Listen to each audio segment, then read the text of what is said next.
Welcome back to the channel Shashank this side just analysed procrastination. और इस video के बाद तुम्हारी NEET UPSC UG PG IIT हर चीज़ की procrastination will be gone for ever if you just listen to this video.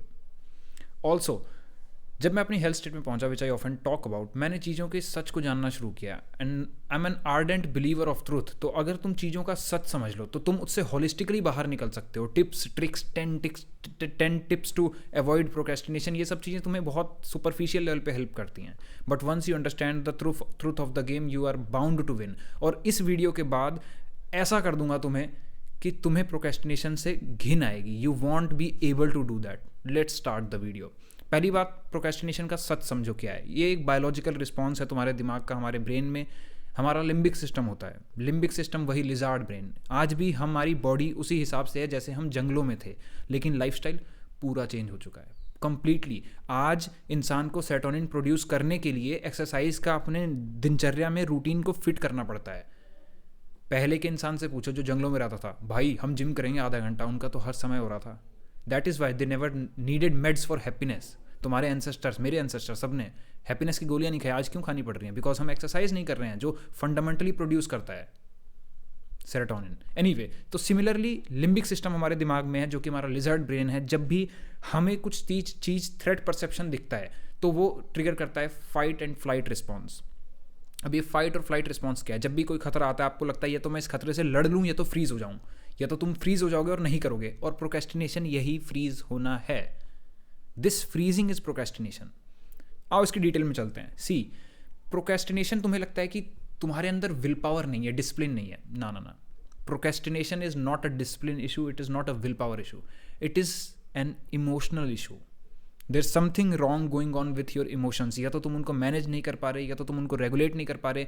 May be it's like your brain is design like that. तुम्हें चीज़ों का बुरा ज़्यादा लगता है, या फिर तुम ओवरवेल्म हो जाते हो। तुम इन चीज़ों की वजह से प्रोक्रेस्टिनेट नहीं कर पा रहे। विल पावर तुम्हारे पास है, तुम बाकी सारे काम कर ही लेते हो। तुम्हारे पास मोटिवेशन भी है, वो भी कर लेते हो, वीडियोज़ देख लेते हो, कुछ भी कर लेते हो। डिसिप्लिन्ड भी होगे तुम चाहते हो फिर भी नहीं करते। I was a chronic procrastinator and I know how it feels. तुम मरते हो हर दिन, तुम्हारा सर डैम लाइक तबाह हो रहे हो, बट करना है प्रोक्रेस्टिनेट क्योंकि काम नहीं हो पा रहा। तो पहले तो सच समझ लो ताकि हम इसी के साथ बैठें और रोज इसको देखें, बट इसके झांसे में ना आए। ये एक बायोलॉजिकल रिस्पॉन्स है जो फ्लाइट और फाइट नर्वस सिस्टम जब तुम्हारा एक्टिवेट होता है, उसमें ये फ्लाइट वाला रिस्पॉन्स है। तुम टाइम मैनेजमेंट में पुअर नहीं हो। There are some emotional issues going on with you. कुछ इमोशनल प्रॉब्लम है, माइट बी ADHD, या फिर तुम्हारी एंग्जाइटी अटैचमेंट स्टाइल हो। तो अगर तुम्हारा एंग्जाइटी अटैचमेंट स्टाइल है किसी रिलेशनशिप में, और रिलेशनशिप में इशू हो गया, तब तुम्हारे दिमाग में वही चीज़ चलती रहेगी and now you are not able to make sense out of emotion. हर इंसान का दिमाग अलग तरीके से डिजाइंड है, तो उसमें कुछ लोगों का ऐसा होता है कि वो इमोशंस को रेगुलेट नहीं कर पाते। उनको छोटी सी भी चीज़ होगी, यार व्हाट्सएप पे किसी ने मैसेज नहीं देखा, अल्टीमेट लेवल का दुख हो रहा है, या सीन करके छोड़ दिया, you are just shattered.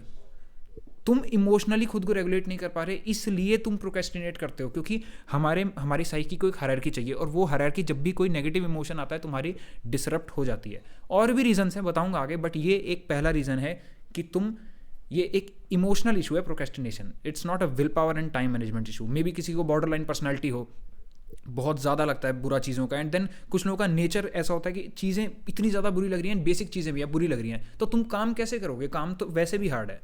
You want do that, you won't just do that. So ये जो टिप्स होती हैं, सेट कर लो deadline, 80-20 rules et cetera, these won't work, we know that. अच्छा, अब देखो, ध्यान से देखो, नेगेटिव इमोशन पहले आता है हमारी लाइफ में। कुछ भी चीज़ें चल रही हों, और मे बी कई लोगों के इंटरनल ट्रबल भी है, बाहर तो सब कुछ सही है, they are internally feeling existential crisis. और अब यहाँ जब तुम्हें जीवन के सवाल आ रहे हैं तो तुम कैसे काम करोगे? You will procrastinate. तुम्हें क्लैरिटी नहीं है, you are not able to manage your emotions well, especially negative emotions, and that is why procrastination आगे आती है। अब समझो, पहले आया नेगेटिव इमोशन, उसके बाद आता है नॉट वर्किंग। नेगेटिव इमोशन आया, तुम उस नेगेटिव इमोशन को चूंकि बैलेंस नहीं कर पाए, मैनेज नहीं कर पाए, you are not working now, your brain is overwhelmed because of those negative emotions. अब तुम वर्क नहीं कर पा रहे, और अब तुम वर्क नहीं कर पा रहे, इससे भी एक नेगेटिव इमोशन आ रहा है। ये तो ट्रैप है। Procrastination is fooling you, your brain is fooling you. तुम्हारा लिम्बिक सिस्टम तुम्हें ट्रिक कर रहा है। वो कहता है कि यहाँ खतरा है, ओके, मैं फ्लाइट मोड में चले जाऊँगा, मैं फ्रीज मोड में चले जाऊँगा, मैं एक्ट नहीं करूँगा, ओके, शायद खतरा टल जाएगा।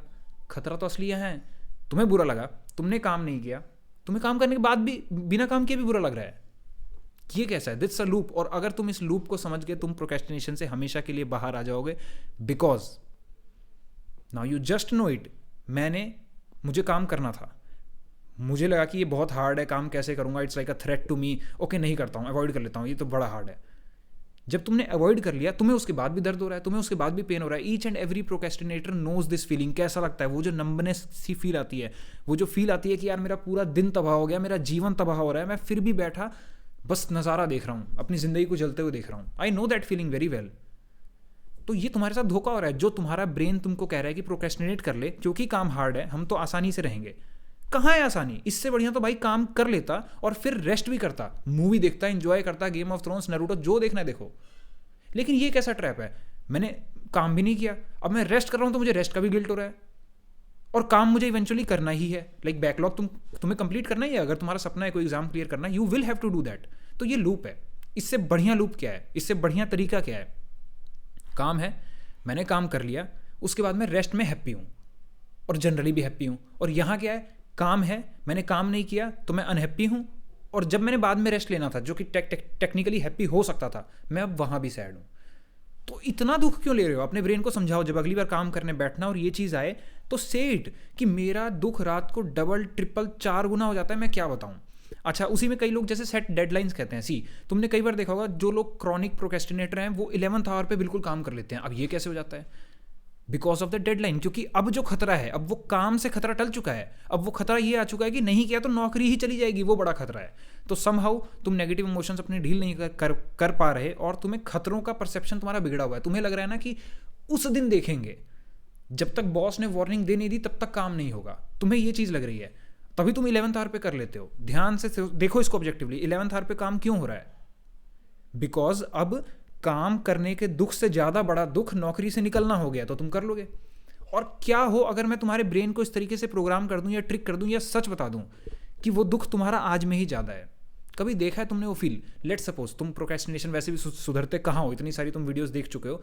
एक वीडियो और सुनो, कर ले भाई प्रोक्रेस्टिनेट, बहन प्रोक्रेस्टिनेट कर ले। कितना करेगी?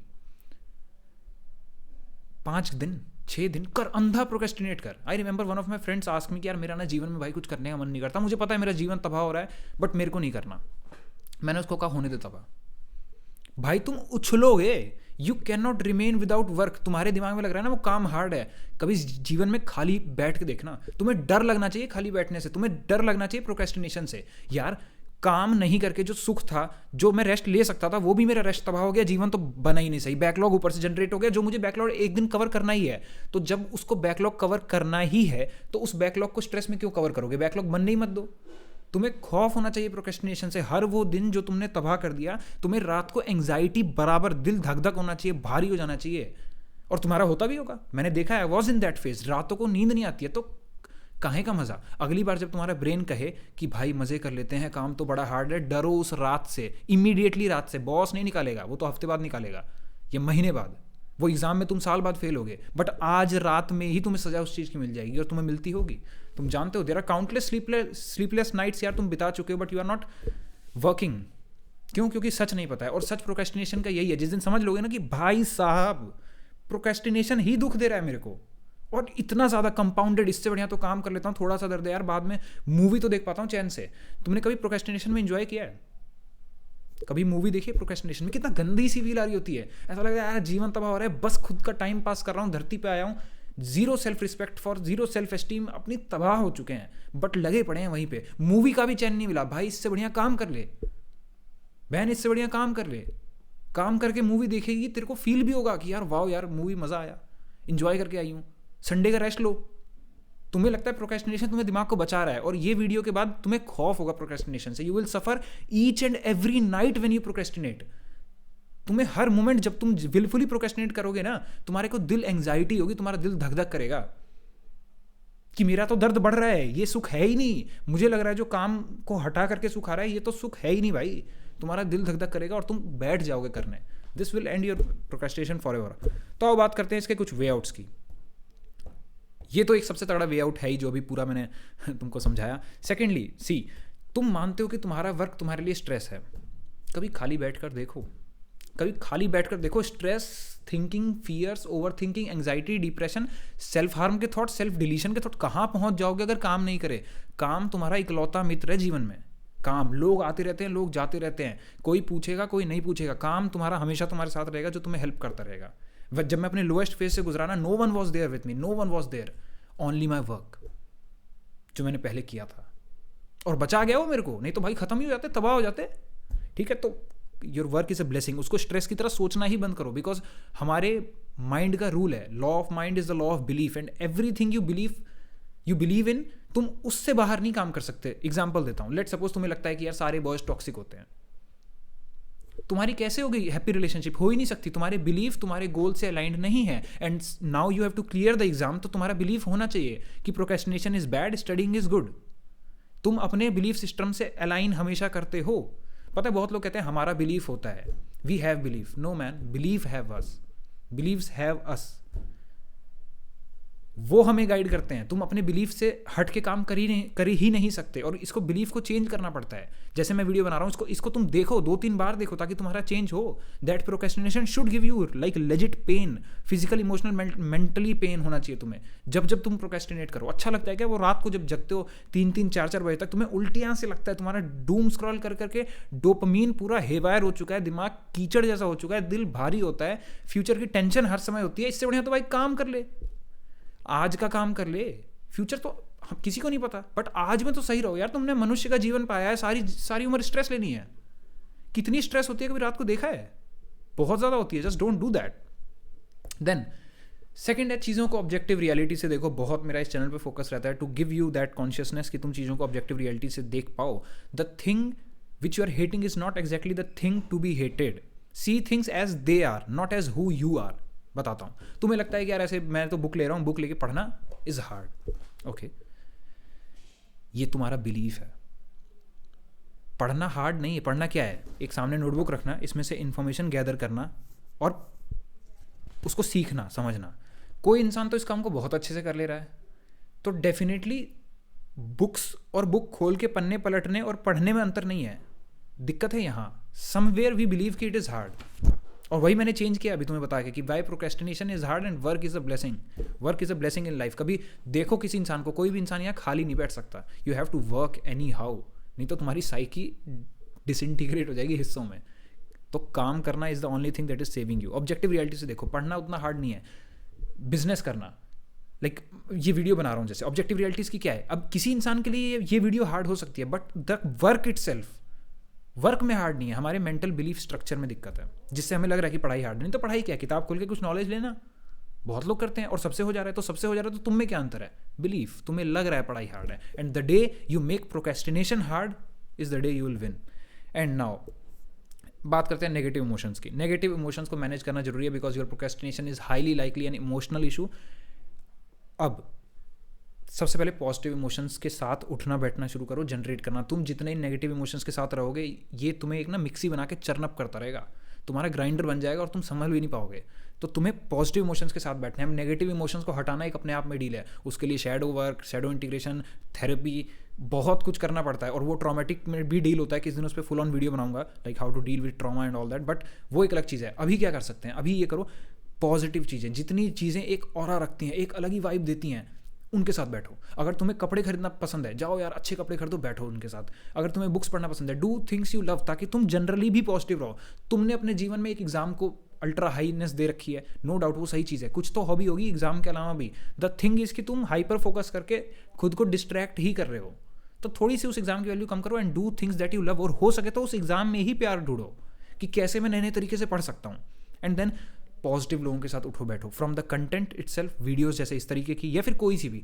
जनरली लाइफ में पॉजिटिव लोग रखो अपने पास, जिनसे बात करके तुम्हें एक ऑरा मिलता है, तुम्हें एक वाइब मिलती है, यार जिंदगी हो तो ऐसी हो, यार जिंदगी कितनी खुशहाल है। हर समय अगर तुम नेगेटिविटी के अराउंड सराउंडेड हो तो कैसे काम चलेगा? प्रोक्रेस्टिनेट करोगे ही ना। पढ़ाई में दिक्कत नहीं है, दिक्कत है उन सारे इमोशंस में जो हमारे साथ आ चुके हैं। And now integrate the feel good in studies. यार इस चीज़ ने मुझे पर्सनली बहुत हेल्प किया था when I was trying to study. तो कुछ ऐसी चीज़ें होती हैं, देखो, and that is why there is no fix way to deal with procrastination, there is no one stop solution, you are the one stop solution, क्योंकि हर इंसान अलग है। तुम्हें पहचानना है कि तुम्हें क्या चीज़ें फील गुड कराती हैं। For some people it's colours, like आजकल मैं भी सच बताऊँ तो मैं अपने नोट्स जो है कलरफुल बनाता हूँ। लेट मी शो यू, 3 अलग अलग पेन से। अब क्या जरूरत है? आई वॉज समवन जो भाई ऐसा था कि, अभी देखो ब्लू पेन भी है, या आई वॉज समवन जो ऐसा था कि पेन ही तो है, क्या दिक्कत है, पेन ही तो है। द थिंग इज तुम्हें फील गुड होना है। अब पढ़ाई समहाउ कॉग्निटिवली लोडेड टास्क है, आई गेट दैट। क्या कोई तरीका है जिससे मैं इसमें भी फील गुड कर सकता हूँ? नेगेटिव इमोशन चले जाएंगे तुम्हारे अगर तुमने पढ़ाई को फनी बना दिया, पढ़ाई को इंटरेस्टिंग बना दिया। जैसे अब पता है there is no one stop solution. कोई तुम्हें कहेगा नोट्स मत बनाओ, कॉर्नल मेथड ऑफ नोट्स, ऐसे करो वैसे करो, 80-20 प्रिंसिपल ये है वो। भाई तुम अपने आप को क्यों गेम से निकाल रहे हो? तुम्हारे सीखने के तरीके अलग हैं। मुझे पसंद है नोट्स बनाना, क्यों ना बनाऊँ मैं? डिजिटल नोट्स रखो, और डिजिटल नोट में रिटर्न जो लिखते हो अलग बात होती है। मैं बताता हूँ, मैं 10 फिगर टाइपिंग कर लेता हूँ at a very fast pace. और मैंने जब पढ़ाई शुरू करी थी मैंने उससे शुरू करी थी। थोड़ा सा अंतर है लिखने में। आज मैं दोबारा से टेक्स्ट पर आ चुका हूँ, मेरे पास टैब भी है, वहाँ भी एनालाइज करता हूँ, बट पेपर पर लिखने की बात अलग है। और ये मुझे सूट कर रहा है। किसी इंसान को डिजिटल सूट करता होगा, तो तुम पहचानो तुम्हें क्या सूट करेगा, जिससे वो जर्नी तुम्हारे लिए आसान हो जाएगी। कलरफुल नोट्स बनाओ यार। तुम अगर आर्ट लवर थे, तुम्हें पसंद था, इंटीग्रेट करो बोरिंग चीज़ों में एक तरीके का फन। जैसे मैं बताता हूँ, मैं कभी ऐसे याद करता था, मुझे रैप करने का शौक है। मैं कई बार यार कंसेप्ट्स के रैप बना देता था, लाइक जो चीज़ें याद नहीं हो रही उनके रैप बना दिए। अब now this is a fun way of studying. तो integrate that feel good factor in studying, ताकि तुम्हें मजा आए। आज ही जाओ, मैं कहता हूँ 2-3 नए रजिस्टर लेकर आओ and try to make as beautiful notes as possible. ये यार ये प्रोडक्टिविटी यूट्यूबर्स ने कर रखा है ना तुम्हें, कि क्या मतलब है कलर्स का, ये है वो है, शॉर्ट। फील गुड भी होना चाहिए। प्रोक्रेस्टिनेशन से बेहतर है, कुछ सीख ही लोगे फिर भी। एंड नाउ या law of mind is the law of belief. तुम जिस चीज़ में बिलीव करोगे वो तुम्हारे लिए सच बन जाएगी। तो start triggering this belief in you कि procrastination is bad for you. तुम्हें दिक्कत होनी चाहिए every moment you are procrastinating, और स्पेशली रात तक। तुम्हें नहीं सुकून मिल रहा ना, आज रात को करके प्रोक्रेस्टिनेट देख लेना। तुम्हारा दिल ना अजीब सा हो जाएगा, भारी हो जाएगा, तुम्हें एंग्जाइटी फील होगी, वॉमिटिंग, नम हो जाएगा ब्रेन तुम्हारा, यू विल फील ऑफुल। सो ये लिमिटिंग बिलीफ हटाओ कि पढ़ाई हार्ड है, बिकॉज नहीं है। It's actually best thing in the world. तुम इस फेज में हो जहाँ पर पढ़ पा रहे हो, बी ग्रेटफुल। नहीं तो बहुत लोग हैं भाई, पढ़ने का सपना था, नौकरी में लग गए, कभी मौका ही नहीं मिला खुद को एक्सप्लोर करने का। तुम्हें भगवान ने मौका दिया है तो करो। और या प्रोक्रेस्टिनेट करोगे तो आज रात तक तुम्हें उसका फल मिल जाएगा। Thank you for watching this video. इसको अप्लाई कर लेना प्लीज़। अटेंशन डेफिसिट इकोनॉमी में रहते हैं हम लोग। दोबारा से जाकर साइड में वीडियोज़ क्लिक मत कर लेना। Sit with this idea for some time. इसके साथ बैठो, एनालाइज करो। Thank you for watching. Apply कर लेना, सब्सक्राइब द चैनल।